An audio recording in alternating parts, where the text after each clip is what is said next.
Ini adalah color picker, tempat di mana kamu bisa memilih lebih dari 16 juta warna. Tepatnya 16.777.000 warna. Tapi, semua warna ini hanyalah ilusi. Karena di dalam layar komputer atau HP kamu, aslinya cuma ada 3 warna. Merah, hijau, dan biru. Jadi, gimana caranya 3 warna ini bisa menciptakan warna lain? Dan gimana warna bisa mengubah cara kita memandang dunia?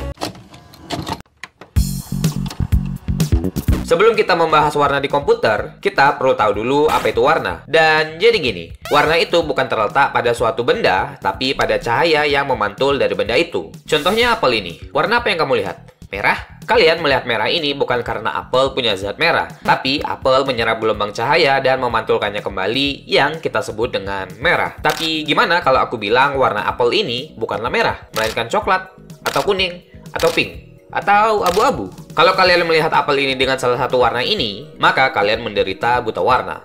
Mata pada dasarnya adalah sensor biologis dengan 3 jenis sel kerucut. Kerucut L sensitif dengan cahaya merah, kerucut M dengan hijau, dan kerucut S dengan biru. Segala sesuatu yang kita lihat akan dibentuk oleh otak berdasarkan seberapa banyak cahaya merah, hijau, atau biru. Jadi, warna itu terdiri dari 3 komponen. Cahaya yang membawa gelombang, objek yang menyerap dan memantulkan gelombang cahaya tertentu, dan mata yang menerima gelombang cahaya tersebut. Oke, terus gimana komputer bisa membuat 16 juta warna?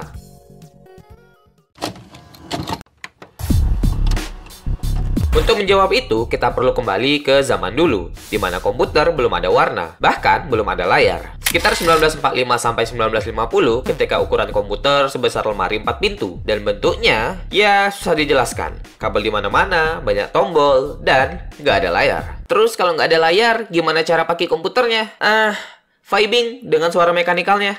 Kemudian pada tahun 1951 muncul komputer bernama Worley One yang menggunakan display kayak radar. Namanya oscilloscope display. Tapi hanya bisa menampilkan garis dan titik yang simple. Belum ada teks apalagi UI. Masuk tahun 1960-an barulah muncul komputer yang ada teksnya. Komputer di era ini menggunakan tema tampilan bernama monochrome, yang secara teknis berwarna, tapi bukan warna sesungguhnya, atau true color. Monochrome menggunakan warna hitam putih, abu-abu, dan terkadang warna hijau. Terus, pada tahun 1970-an, komputer berwarna muncul seperti Apple II, yang nggak cuma bawa warna, tapi bawa GUI, atau Graphical User Interface. Tapi, ini masih belum true color, karena Apple II hanya punya 16 warna. Komputer di era ini sebenarnya sudah digital, alias sudah pakai 0 dan 1, tapi output displaynya masih menggunakan TV analog. Dan barulah di tahun 1980-an, komputer pertama dengan true color muncul, bernama Macintosh II. Tapi kemampuan warnanya tergantung dari apa yang kita beli. Jadi, dulu itu kita beli graphics card bukan buat merender grafis realistis, tapi buat nampilin warna yang lebih banyak. Dan Macintosh II punya slot ekspansi bernama Nubus. Apple Video Card 4.8 buat nampilin 4 bit atau 16 bit warna, atau Apple Video Card 8.24 yang bisa nampilin 24 bit warna, aka 16 juta warna. Macintosh II nggak cuma bawa 16 juta warna, tapi juga membiarkan kita memilihnya. Tebak pakai apa? Color Picker. Oke, sebenarnya udah ada Color Picker sebelum ini dengan software Lisa Sketch. Tapi ini hanyalah mensimulasikan kedalaman warna. Color Picker yang sebenarnya muncul di software Color Quick Draw. Ini nggak hanya membawa 24 bit warna, tapi juga bawa HSV Square, Hue Slider, RGB Fill, dan masih banyak lagi. Jadi gimana komputer bisa buat warna sebanyak itu? Dan apa maksud dari ilusi warna yang aku bilang tadi?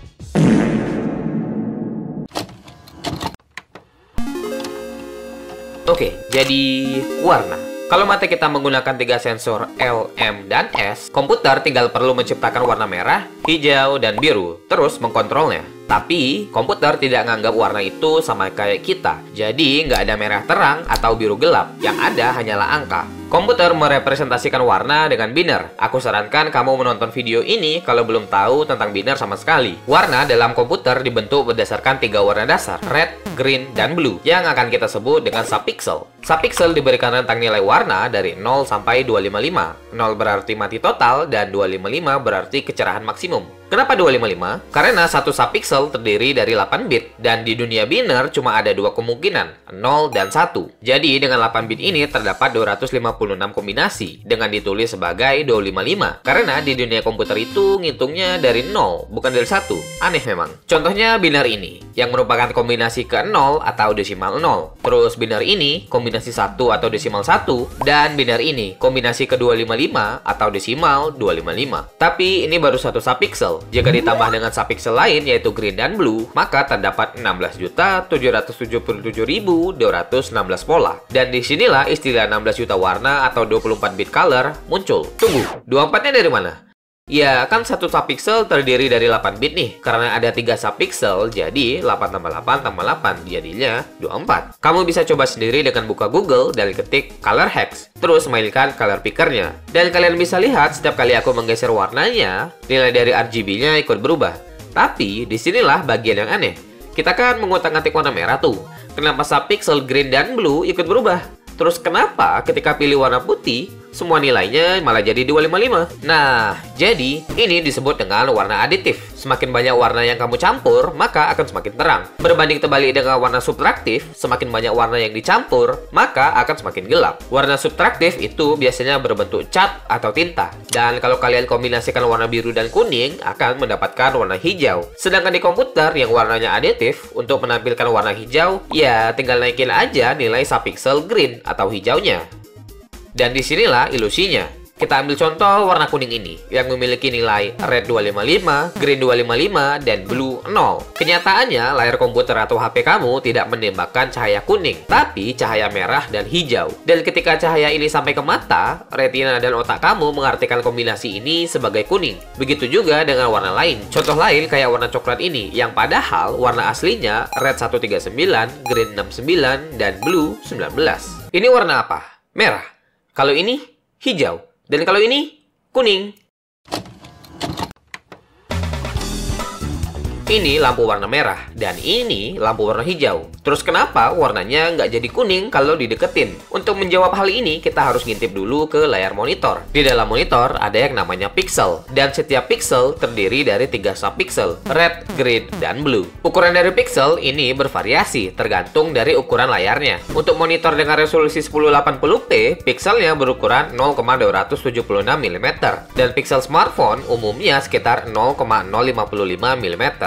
Jadi, kenapa dua lampu tadi nggak berwarna kuning? Karena cahaya dari dua lampu itu nggak benar-benar tumpang tindih atau overlap. Cahaya mereka menyebar di udara dan sampai ke mata kita di posisi yang berbeda. Tapi di layar monitor, subpixel merah dan hijau berada sangat berdekatan. Jadinya saat sampai ke mata, otak kita nganggap itu warna kuning. Sekarang, warna tidak hanya sekedar memberi unsur artistik di komputer, tapi menjadi media penyampaian data kayak video yang kamu lihat sekarang. Bayangkan gini, ini mockup monitor berisi 8x8 pixel dengan total 64 pixel. Diberi label A sampai H secara horizontal dan 1 sampai 8 secara vertikal. Kalau komputer mau menampilkan huruf A, ia cukup menghidupkan pixel-pixel tertentu dan jadilah huruf A. Kalau hurufnya ingin bergerak, komputer tinggal mematikan pixel lama dan menyalakan di pixel yang baru. Perubahan posisi yang sangat cepat ini menipu mata kita, sehingga terlihat seolah-olah hurufnya bergerak. Dan ini juga salah satu ilusinya. Tentu dengan hanya 64 pixel, gerakannya terlihat kaku. Tapi semakin banyak pixel, gerakannya akan semakin smooth. Pernah lihat papan LED yang ada tulisan berjalan? Nah, monitor komputer kerjanya sama kayak gitu. Hanya aja dengan pixel yang lebih banyak dan lebih kecil.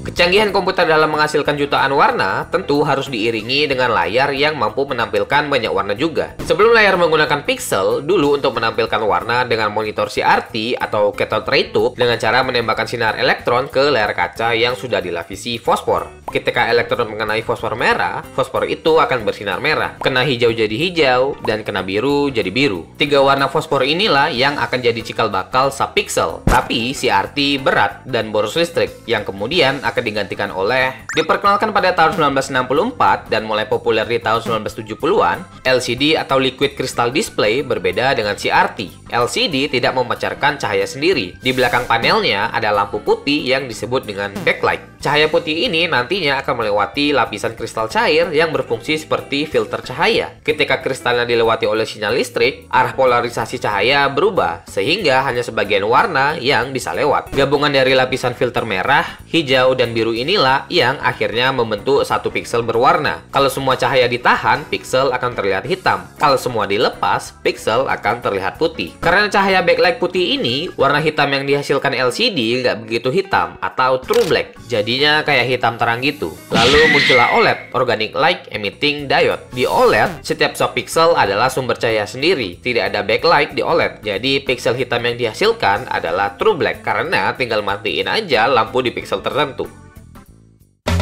Jadi begitulah, setiap warna yang kita lihat di layar komputer itu cuma berdasarkan 3 warna. Dan 3 warna ini bisa menghasilkan 16 juta varian warna lain. Bukan cuma memberi efek artistik, tapi juga medium untuk menyampaikan data. Keren kan? So, terima kasih sudah dengar aku yapping panjang lebar selama ini. Anyway, bye!